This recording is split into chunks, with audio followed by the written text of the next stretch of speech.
The morning sun filtered through the dusty blinds of Rosewood Public Library as Lucy Harper carefully shelved the last of the returned books.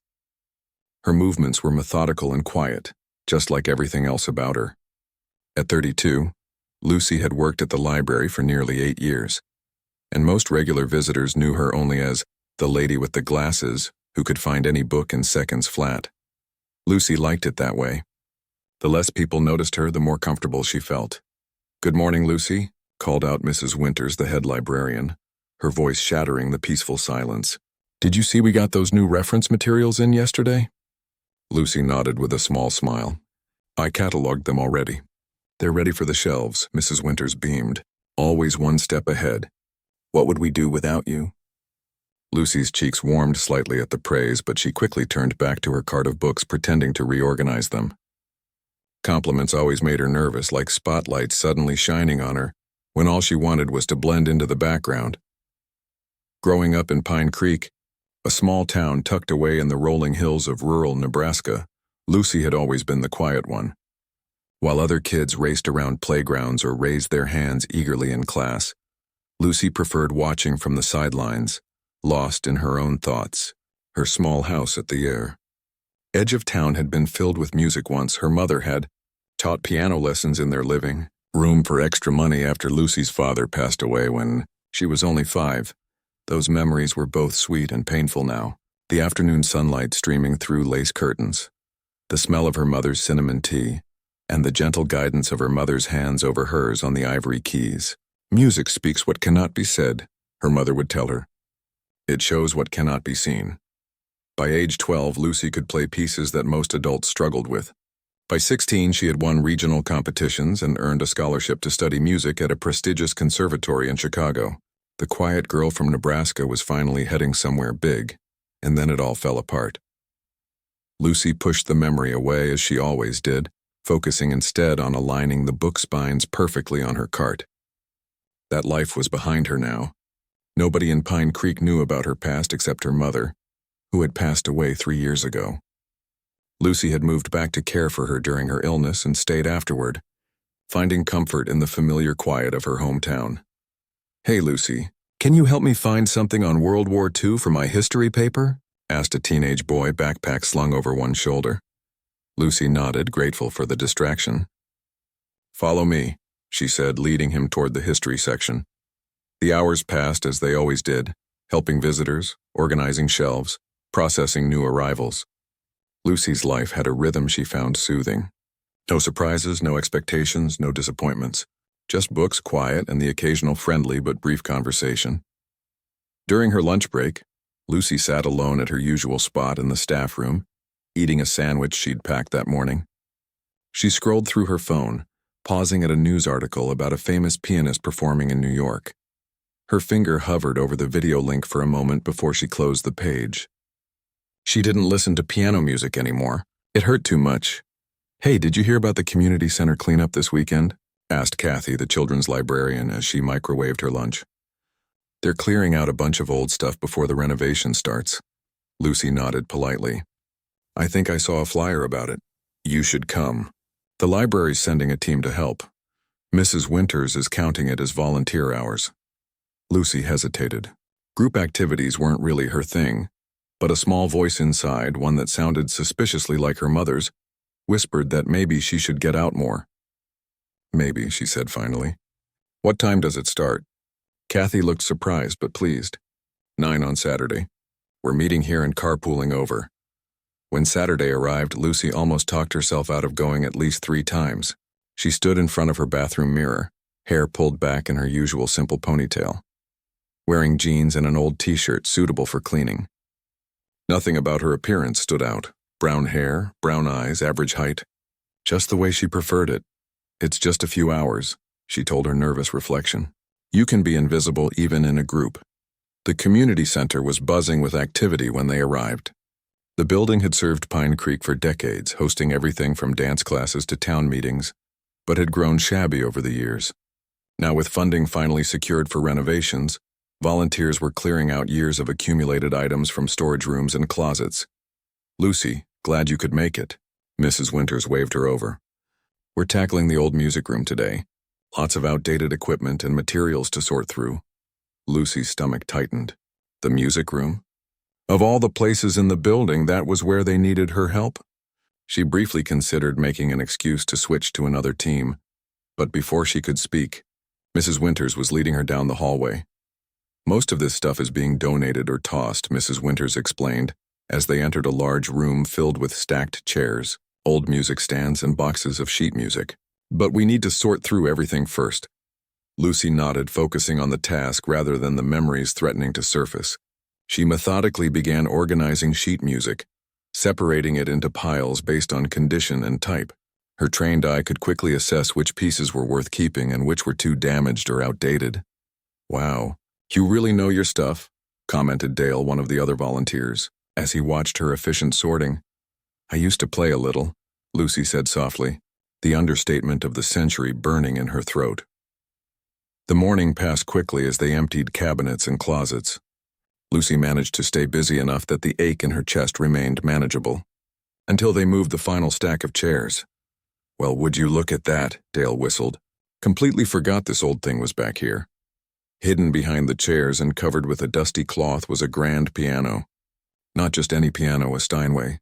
Even covered in years of dust and clearly neglected, Lucy recognized the distinctive shape immediately. "That's been here forever," said another volunteer. "I remember it from school concerts back in the 80s. Hasn't been played in years, I bet."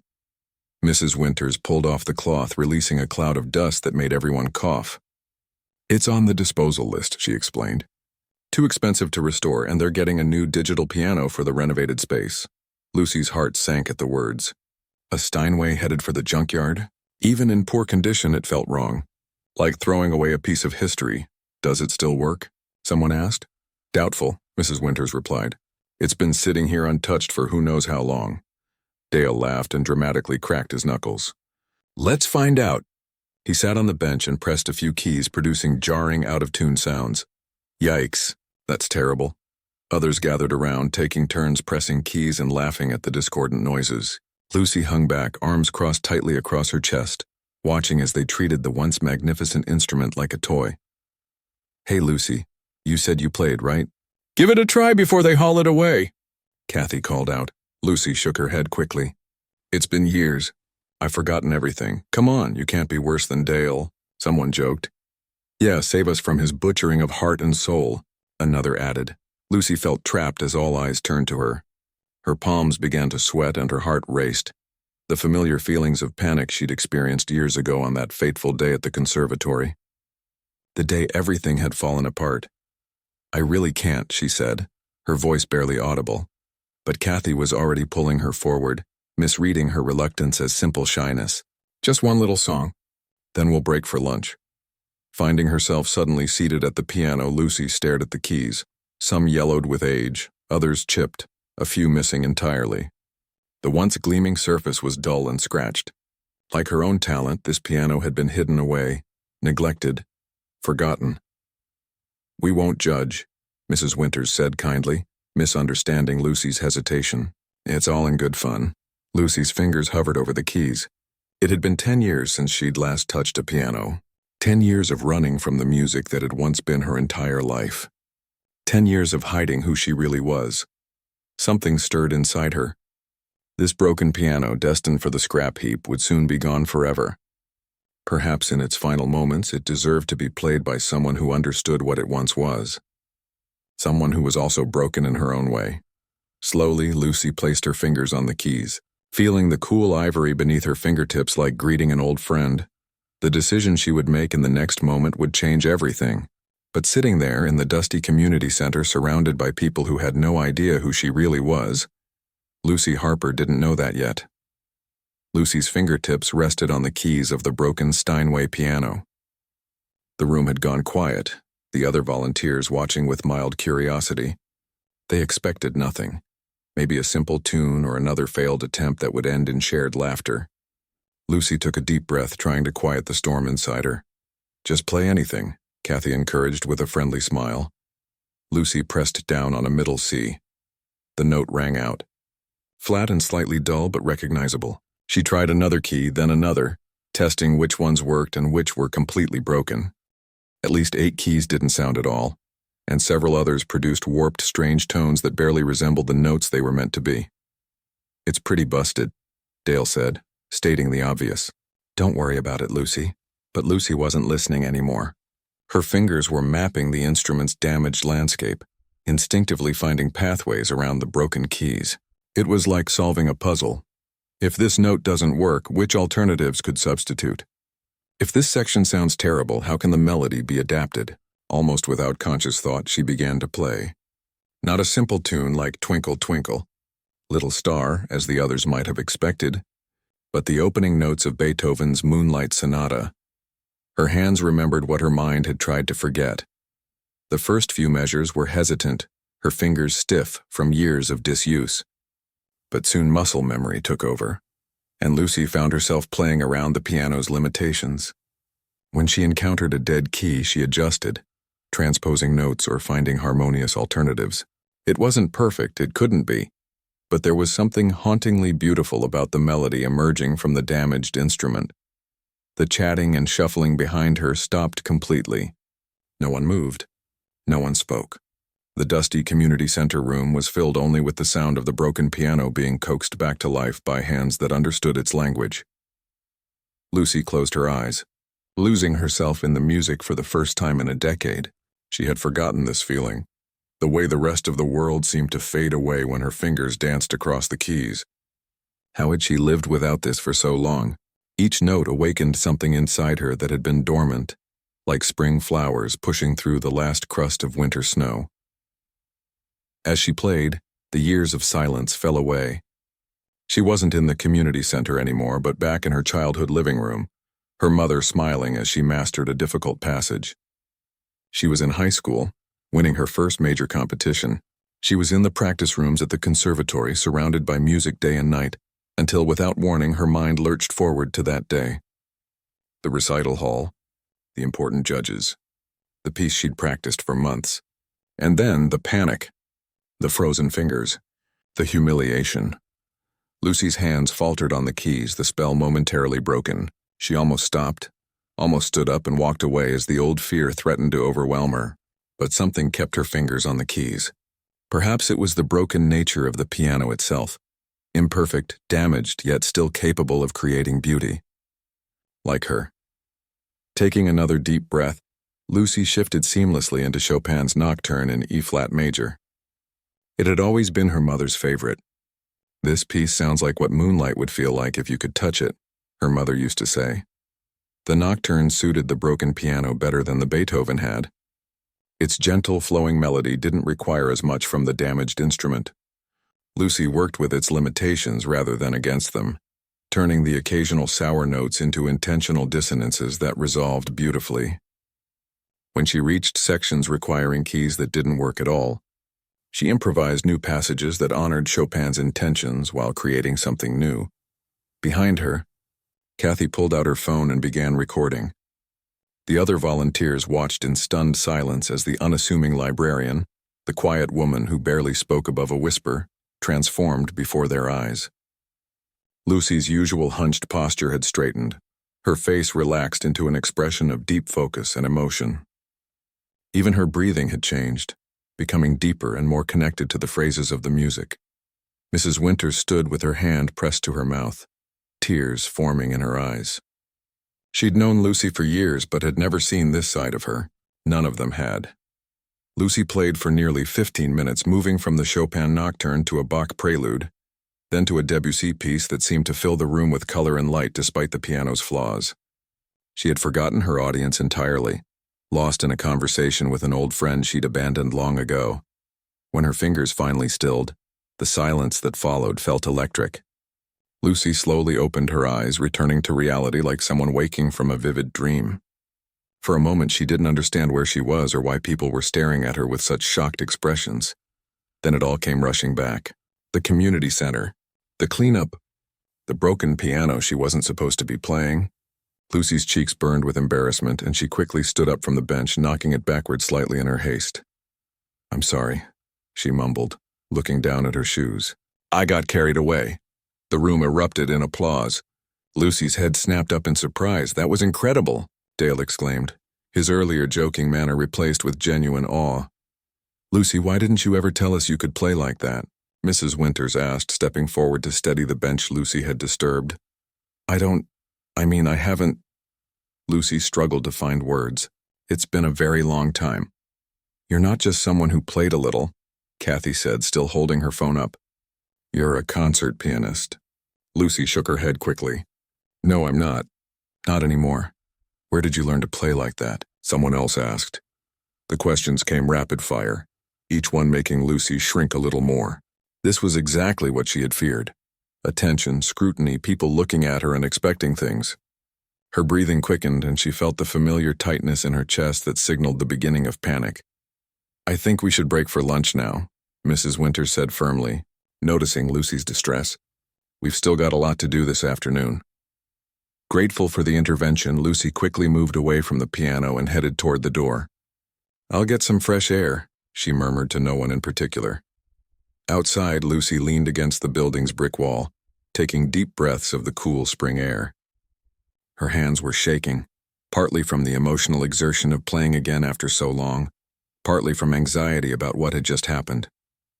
She had revealed too much of herself, broken her own carefully constructed boundaries, yet beneath the anxiety there was something else, a feeling she hadn't experienced in years, joy, pure, simple joy at reuniting with the part of herself she had buried.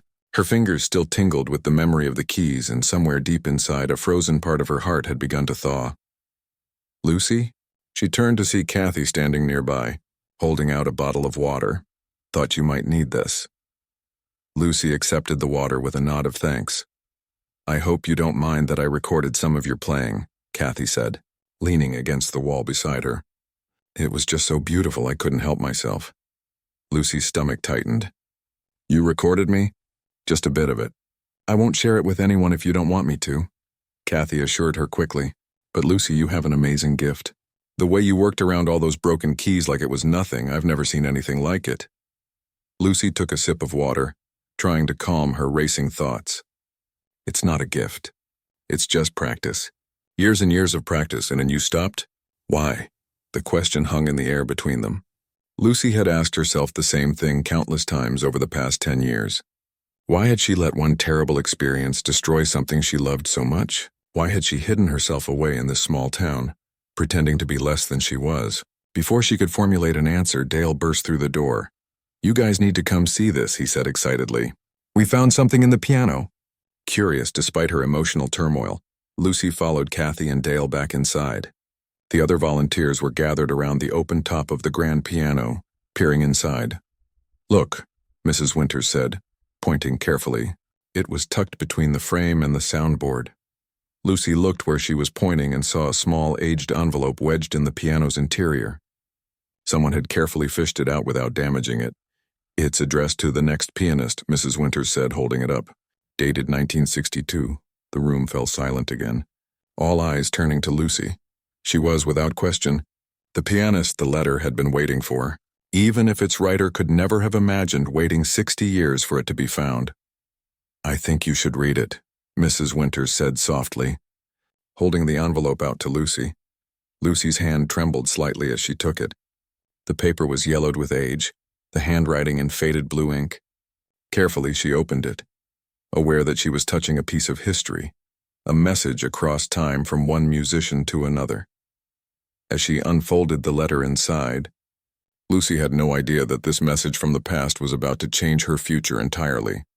That the broken piano in this mysterious letter would set her life on a course she could never have imagined when she woke up that morning. The community center had grown quiet as Lucy carefully unfolded the aged paper. Everyone gathered around, curious about what message had been hidden inside the broken piano for over 60 years. Lucy's hands trembled slightly as she began to read aloud. "To the next pianist," she began, her voice soft but clear. "If you're reading this, it means you've discovered the secret of this piano, that even broken things can create beauty in the right hands." Lucy paused, the words hitting too close to home. She took a breath and continued.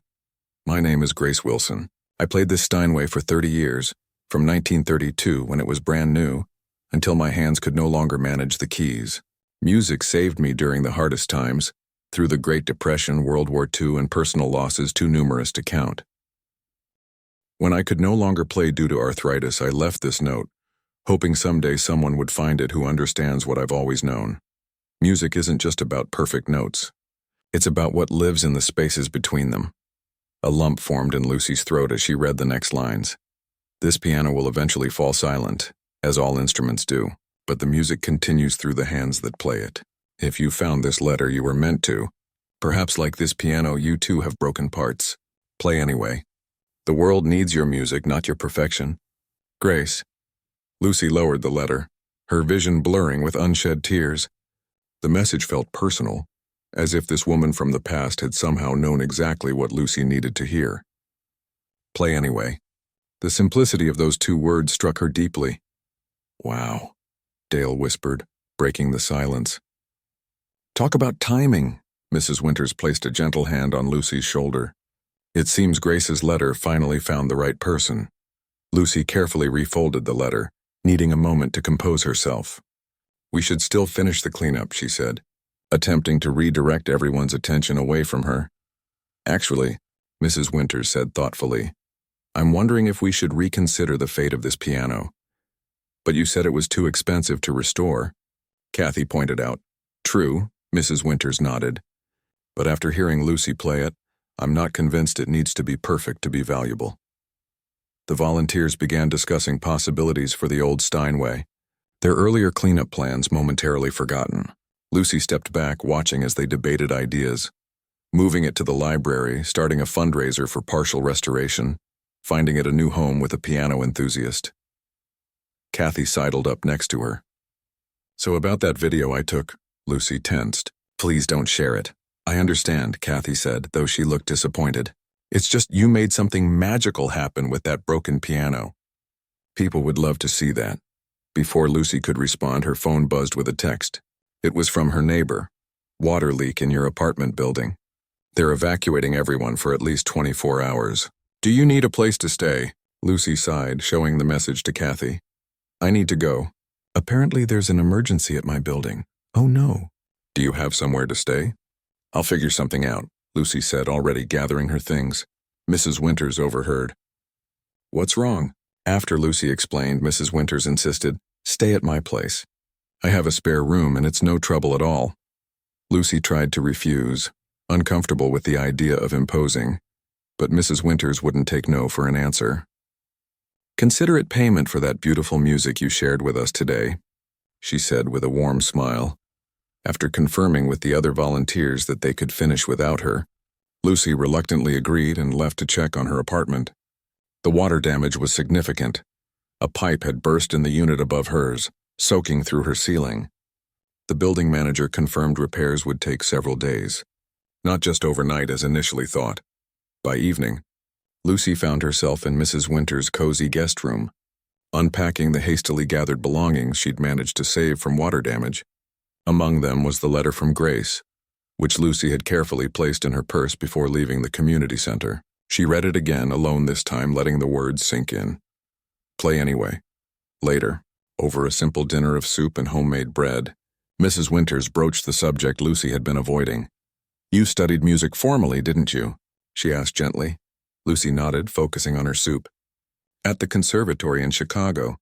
I thought so. That level of skill doesn't come from casual playing. Mrs. Winters paused. What happened that made you stop? Lucy considered deflecting the question as she always did. But something about the day's events, the piano, the letter, the unexpected kindness of her colleagues, weakened her usual defenses. I had a panic attack during a major performance, she said finally, the words feeling strange after keeping them locked away for so long. In front of judges, faculty, other students. It was the most important recital of my program. Mrs. Winters listened quietly, letting Lucy continue at her own pace. I just froze. Completely. Couldn't move my fingers. Couldn't breathe. Lucy stared into her bowl, remembering the suffocating fear. I'd never experienced anything like it before. I ran off stage and never went back. That sounds terrifying, Mrs. Winters said softly. It was. I felt like such a failure. Music was everything to me, and suddenly I couldn't do it anymore. Every time I tried to play after that, the panic would start again. Lucy shook her head. So I came home, told everyone I decided music wasn't for me, and tried to forget that part of my life. Until today. Until today, Lucy agreed. Mrs. Winters was quiet for a moment, then asked, "May I show you something after dinner?" Lucy nodded, curious despite her emotional exhaustion. After they'd cleared the dishes, Mrs. Winters led Lucy to a room Lucy hadn't noticed during her brief tour of the house. Inside was a small upright piano, well-maintained but clearly older. "It was my mother's," Mrs. Winters explained. "I never learned to play properly, but I keep it tuned. It deserves to be played." Lucy stood frozen in the doorway, staring at the instrument. Unlike the broken Steinway, this one was in perfect working condition. "You don't have to," Mrs. Winters said quickly. "I just thought, thank you for showing me," Lucy said, cutting her off gently. "Maybe tomorrow." That night, Lucy lay awake in the unfamiliar bed, thoughts swirling. The events of the day played on repeat in her mind. Her hands on the keys, the music flowing through her, the faces of her colleagues as they heard her truly play for the first time, and most of all, the words from Grace's letter. "The world needs your music, not your perfection." Lucy thought about how she'd managed to play the broken piano despite its flaws, how she'd worked around the dead keys and embraced the out-of-tune notes, incorporating them into something unexpectedly beautiful. She hadn't been perfect, and neither had the piano. Yet somehow together they had created something meaningful. In the morning, Lucy woke to the smell of coffee and the distant sound of Mrs. Winters getting ready for work. After a quick breakfast, they headed to the library together. Lucy tried to focus on her regular tasks, but her mind kept drifting back to the piano at Mrs. Winters' house. "Lucy?" Kathy appeared at her desk around lunchtime, looking oddly excited. "Have you checked social media today?" Lucy shook her head. "I'm not really on those sites." "Well, you might want to look at this." Kathy held out her phone with a nervous smile. Lucy's stomach dropped as she saw what was on the screen. It was a video, her video, playing the broken piano at the community center. But it wasn't just on Kathy's phone. According to the view count, over 50,000 people had already watched it. "I'm so sorry," Kathy said quickly. "I didn't post it publicly, I swear. I just sent it to my sister because she plays piano too and she shared it with her teacher. And then somehow..." 50,000 people, Lucy whispered, her voice faint. "It's over 100,000 now, actually," Kathy admitted, looking both guilty and amazed. "It's going viral. People are calling you the broken piano whisperer." Lucy felt the room spin slightly. Her private moment, her unexpected reconnection with music was now being watched by strangers all over the internet. Her first instinct was panic, followed closely by anger at Kathy for recording her in the first place. But before she could say anything, Kathy turned the phone to show Lucy the comments section. Comment after comment expressed awe, appreciation, and emotional responses to her playing. "This made me cry. The way she works around the broken keys is incredible. Haven't touched my piano in 15 years. This inspired me to start again. The most beautiful thing I've heard in ages. Who is she? Does anyone know what happened to the piano? It deserves to be saved." Lucy scrolled through dozens of similar messages, her anger gradually giving way to disbelief. These people, strangers, were moved by her playing. They connected with it, even with all its imperfections, perhaps especially because of those imperfections. "Local news wants to interview you," Kathy said carefully. "And 3 piano companies have reached out asking about the Steinway. One of them offered to restore it for free if they can document the process." Lucy handed the phone back to Kathy, feeling strangely calm despite the overwhelming situation. Something had shifted inside her, like the final piece of a puzzle falling into place. "The piano doesn't belong to me," she said simply. "No, but you brought it back to life," Kathy replied. "Everyone agrees you should have a say in what happens to it." Lucy thought about Grace's letter safely tucked away in her bag, about the years she'd spent hiding from her talent, from herself, about the broken piano that had somehow mended something broken in her. "I need some time to think," she said finally. But as Lucy walked back to her desk, she realized that for the first time in 10 years, her fingers were itching to play again. And this time, the thought didn't bring panic. It brought possibility. 3 days after the video of Lucy playing the broken piano went online, her quiet life had completely unraveled. The view count had surpassed 2 million. Local news vans had shown up at the library, causing Mrs. Winters to usher Lucy out the back door. Her phone, which usually received maybe 3 calls a week, now buzzed constantly with unknown numbers. Lucy had finally turned it off completely. She was still staying at Mrs. Winters' house as repairs to her apartment had been delayed. Currently, she sat at the kitchen table with a cup of tea, staring at a laptop Mrs. Winters had lent her to view the whirlwind of attention her playing had created. "I just don't understand," Lucy murmured, scrolling through yet another article about her. "Why do people care so much? It wasn't even a good piano." "That's exactly why they care," Mrs. Winters said, refilling Lucy's cup. "You made something beautiful out of something broken. People connect with that." Lucy closed the laptop, overwhelmed. She'd received emails from around the country. Music teachers wanting to know her technique. Parents of children with performance anxiety asking for advice. Piano enthusiasts begging her to play their instruments. A local morning show had offered to bring her in for an interview. A music magazine wanted to feature her story.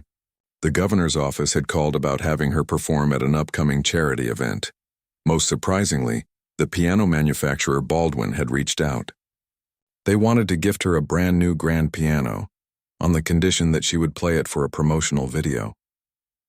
"I'm a librarian," Lucy said weakly. "Not a whatever everyone thinks I am now." "You're both," Mrs. Winters replied simply. "You're a librarian who happens to play piano beautifully. You don't have to choose." Lucy picked up Grace's letter, which she'd been carrying with her everywhere. The yellowed paper had become a sort of talisman, a reminder that she wasn't alone in her complicated relationship with music. "I just wanted to be invisible," she whispered. Mrs. Winters sat across from her. "I know, but Lucy, maybe this happened for a reason. That video has touched so many people, and from what I can see, it's touched you too." Lucy couldn't deny it. Despite the anxiety the attention caused her, something had awakened inside her that couldn't be put back to sleep. Every morning for the past 3 days, she had found herself sitting at Mrs. Winters' piano before breakfast, her fingers remembering what her mind had tried to forget. The doorbell rang, interrupting her thoughts. "That'll be Kathy," Mrs. Winters said, getting up to answer it. "She wanted to come by to apologize again in person." Lucy nodded, bracing herself. She wasn't angry at Kathy anymore. How could she be when the young woman had looked so genuinely sorry? But she still wasn't sure what to say to her. Kathy entered the kitchen with the cautious steps of someone approaching a wild animal that might bolt. "Hi, Lucy," she said softly. "How are you holding up?" "I'm okay," Lucy replied, surprised to find she meant it. "It's a lot, but I'm okay." Relief washed over Kathy's face. "I brought you something." She placed a folder on the table. "It's every email and message that's come to the library for you. Mrs. Winters has been collecting them." Lucy opened the folder. There were dozens of printed emails, handwritten notes, and even a few cards. She picked one up at random and read it silently. "My daughter hasn't played since her father died 2 years ago. After watching your video, she sat down at the piano again. Thank you for showing her it's okay if the music sounds a little broken sometimes." Lucy's throat tightened. She read another. "I'm 82 and gave up playing when arthritis made it painful. You've inspired me to try again, even if I can't hit all the notes perfectly anymore." And another. "Your video made me remember why I fell in love with music in the first place, not for perfection, but for expression. I'm a music teacher and I showed it to all my students with performance anxiety." Lucy looked up at Kathy, her eyes wet. "I had no idea." "You've helped a lot of people," Kathy said gently. "More than you know." Mrs. Winters placed a hand on Lucy's shoulder. "The question is, what do you want to do now? You don't owe anyone anything. You can go back to your quiet life if that's what you truly want." Lucy stared at the folder full of messages. For 10 years she had been hiding, convinced that her panic attack had disqualified her from the world of music forever. She had believed that if she couldn't be perfect, she shouldn't play at all. But the broken piano had taught her something different. It couldn't produce perfect sounds, yet in its imperfection, it had created something meaningful, something real. "I want—" Lucy hesitated, the words unfamiliar.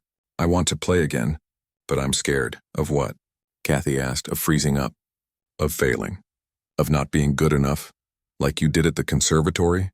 Mrs. Winters asked gently. Lucy nodded. "But you already played in front of people at the community center," Kathy pointed out. "And millions more have seen the video. You didn't freeze then.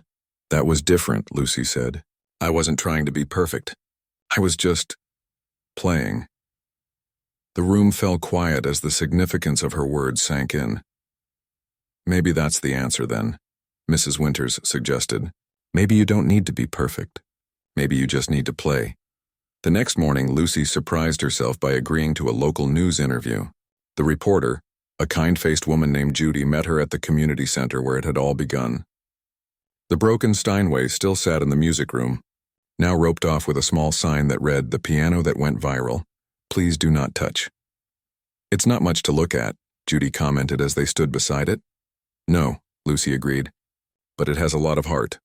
The interview started awkwardly. Lucy gave short, quiet answers, her eyes often drifting to the floor. But when Judy asked about the letter from Grace, Lucy's demeanor changed. She pulled it carefully from her purse and read it aloud, her voice growing stronger with each word. "Play anyway," she finished. "That's what Grace wrote.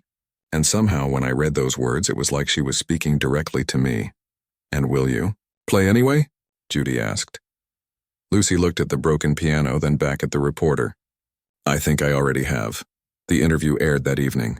By morning, Lucy's story had spread beyond the viral video to major news outlets. The broken piano whisperer became the pianist who found her voice through an imperfect instrument. People were touched not just by her playing, but by her story of loss, fear, and rediscovery. A week later, Lucy received a call from Baldwin Pianos. They had reconsidered their offer. Instead of a brand new piano, they wanted to restore the old Steinway from the community center, if Lucy would agree to play it for a special performance once the restoration was complete. "We'd like to call the event Play Anyway," the representative explained. "Inspired by your story and Grace's letter."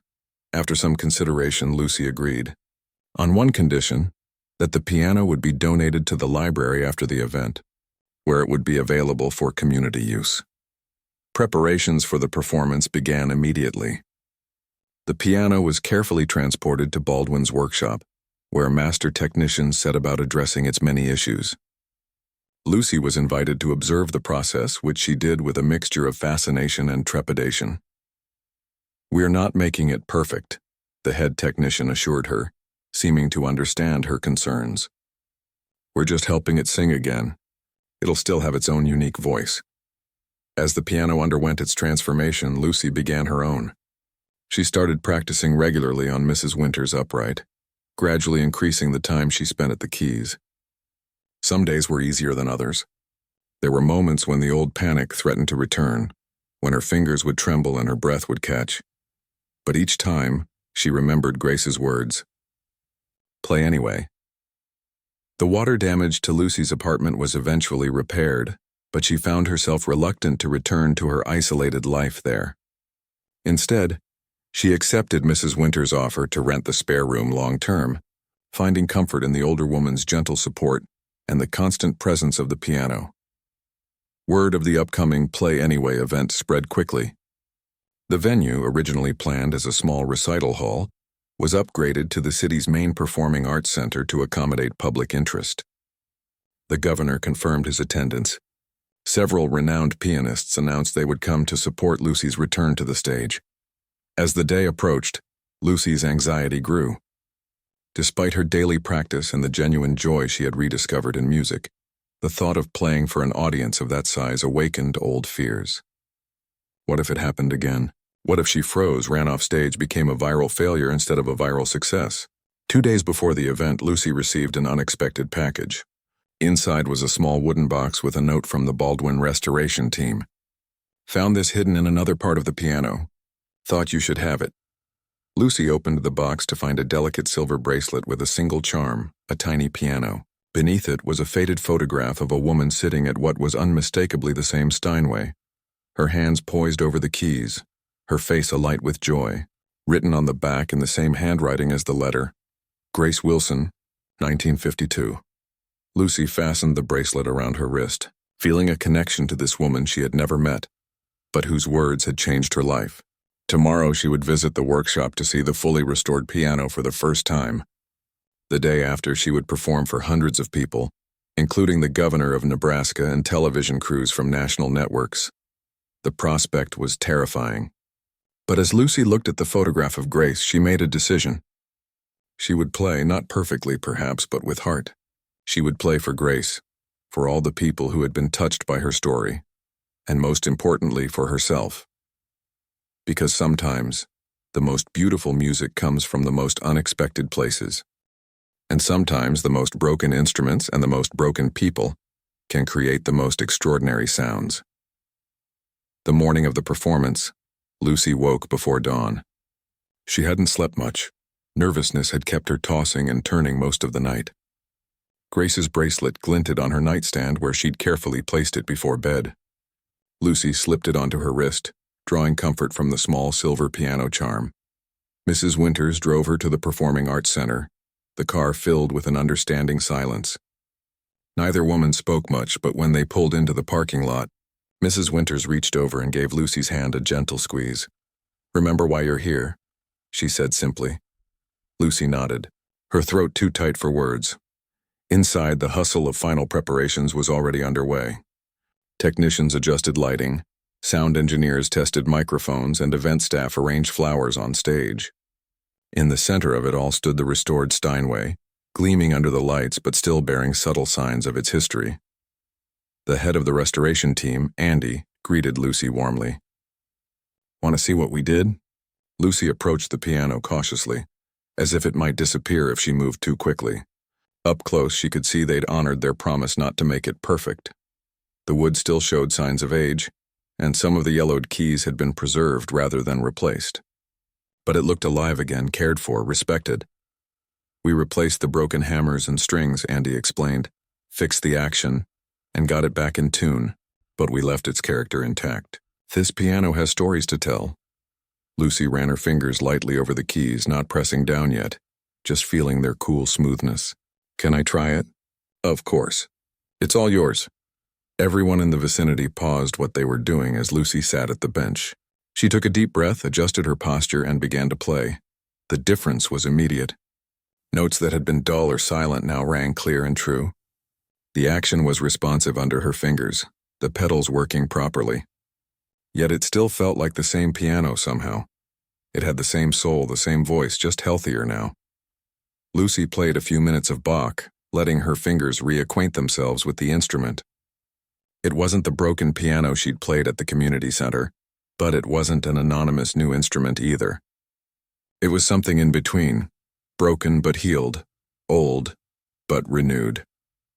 "It's wonderful," she said when she finished, looking up at Andy. He beamed. "We thought you'd like it. There's something else too." He reached into his pocket and pulled out a small brass plaque. "This will go on the piano after tonight's performance." Lucy read the inscription aloud. "The Grace Wilson Memorial Piano. Play anyway." Tears pricked at her eyes. "It's perfect." The hours before the performance passed in a blur. Lucy met with the event organizer to review the program, did a brief sound check, and was shown to a small dressing room where she could rest and prepare. Mrs. Winters brought her a light lunch, which Lucy barely touched. "What if it happens again?" Lucy asked as the clock ticked closer to showtime. "What if I freeze up there?" Mrs. Winters adjusted the simple black dress Lucy had chosen for the occasion. "Then you'll take a breath, remember Grace's words, and start again. But I don't think you will freeze. And how can you be so sure? Because you're not the same person you were 10 years ago," Mrs. Winters said gently. "And you're not playing for judges or to prove anything. You're playing for yourself and for Grace and for all those people whose lives you've touched." A knock at the door announced it was almost time. Lucy took a final look in the mirror, hardly recognizing the woman who looked back at her. Not because of her appearance, she had kept her look simple, wearing minimal makeup and her hair in a loose bun, but because of the quiet determination in her eyes. Play anyway. The performance hall was packed. Every seat was filled with people standing at the back. Lucy peeked through the curtains and immediately regretted it, her heart racing at the sight of so many faces. She stepped back, closing her eyes and focusing on her breathing like her old piano teacher had taught her. The event organizer approached. "Ready, Miss Harper?" Lucy nodded, though ready was the last thing she felt. The lights dimmed in the hall. A hush fell over the audience. The governor stepped onto the stage and gave a brief introduction, talking about the power of music to heal and connect people. He mentioned Grace's letter, the broken piano, and the unexpected journey that had brought them all together tonight. And then it was time. Lucy walked onto the stage, the spotlight finding her as applause filled the hall. She kept her eyes on the piano, not looking at the audience. Settling onto the bench, she adjusted it slightly, placed her hands in her lap, and finally allowed herself to look up. The faces before her weren't intimidating judges or critical teachers. They were ordinary people, families, music lovers, curious community members who had followed her story. In the front row sat Mrs. Winters, Kathy, Dale, and the other library staff, all smiling encouragingly. Next to them was Andy and his restoration team.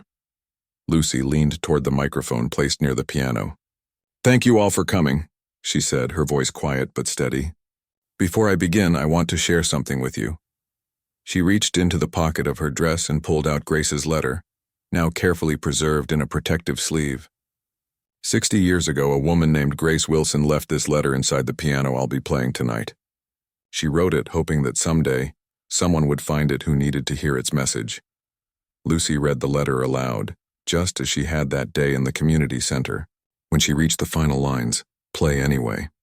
The world needs your music, not your perfection." Murmurs of appreciation rippled through the audience. "I stopped playing piano 10 years ago," Lucy continued, surprising herself with her willingness to share her story. "I had a panic attack during an important performance and convinced myself I wasn't good enough. But thanks to Grace and to a broken piano that wasn't ready to be silent, I've learned that perfect and beautiful aren't always the same thing." She looked down at the keys, then back at the audience. "Tonight I'm not going to play perfectly, but I am going to play with all my heart, and that has to be enough." Turning to the piano, Lucy placed her fingers on the keys. The familiar feeling centered her, and she began to play Chopin's Nocturne in E-flat major, the same piece she had played on the broken piano that day, now flowing with a richness the damaged instrument couldn't have produced. As she played, Lucy didn't think about the audience or the cameras or the significance of the moment. She thought about Grace, a woman she'd never met but who had reached across time to give her exactly what she needed. She thought about Mrs. Winters' kindness, about the community that had embraced her true self instead of pushing her away. Most of all, she thought about the joy of reconnecting with the part of herself she had buried for so long. When the nocturne ended, she moved seamlessly into a piece she had composed herself in the weeks leading up to the performance, a melody that incorporated themes from Grace's favorite songs from the 1940s and 50s, which Lucy had researched after finding the photograph. It was her tribute to the woman whose piano and whose words had changed her life. The final notes hung in the air for a breathless moment before the audience erupted in applause. Lucy stood, tears streaming down her face, and took a bow. As she straightened, she caught sight of a large screen at the back of the hall where images were being projected, photographs of Grace throughout her life, playing the very same piano. The event organizers had found her relatives and collected these memories to share. In that moment, Lucy felt a circle completing itself. Grace's music had lived on through her, just as her music would someday live on through others. The months following the performance brought many changes to Lucy's life. The restored Steinway was installed in a special room at the Pine Creek Library, where Lucy started a community music program. Twice a week, she taught piano to children and adults alike, particularly those with performance anxiety or other challenges. On other days, she continued her work as a librarian, finding a new balance between her quiet, book-loving self and the musician she had rediscovered. Some national opportunities came her way, invitations to perform at prestigious venues, offers to record albums, even a book deal to tell her story. But Lucy declined most of them, preferring to focus on her small community and the intimate connection she had rebuilt with music. She did accept an invitation to play at a benefit concert for music education in public schools, and occasionally traveled to share her story at conservatories and music therapy programs. But her favorite moments were the small ones, sitting beside a nervous child at the Grace Wilson piano, gently encouraging them to play anyway, or performing quiet evening concerts at the library for whoever wanted to listen. 1 year after the viral video, Lucy received a package from an elderly man in Florida. Inside was a stack of handwritten sheet music, compositions by Grace Wilson that had never been published. "My aunt would have wanted you to have these," his note read, Perhaps they'll find their voice through your hands. Lucy added these pieces to her repertoire, giving them life again after decades of silence. Sometimes, when playing them late in the evening when the library was empty, she could almost feel Grace sitting beside her on the bench, nodding in approval. Life wasn't perfect. Lucy still had moments of doubt and days when anxiety made her fingers tremble on the keys. But she had learned to work with her imperfections rather than against them, just as she had with the broken piano. And in doing so, she had discovered something remarkable, that it was precisely in those imperfect, vulnerable moments that the most genuine connections were made. On the anniversary of finding Grace's letter, Lucy added her own note to the small compartment inside the piano, where the original had been hidden. To the next pianist, she began, music isn't about being flawless. It's about being fearless enough to share your truth, broken parts and all. She didn't know if anyone would ever find it. But somewhere down the line, perhaps decades from now, someone might. Someone who needed to hear those words just as desperately as she had needed to hear Grace's. And the circle would continue, connecting players and listeners across time through the universal language that had saved them both. Play anyway.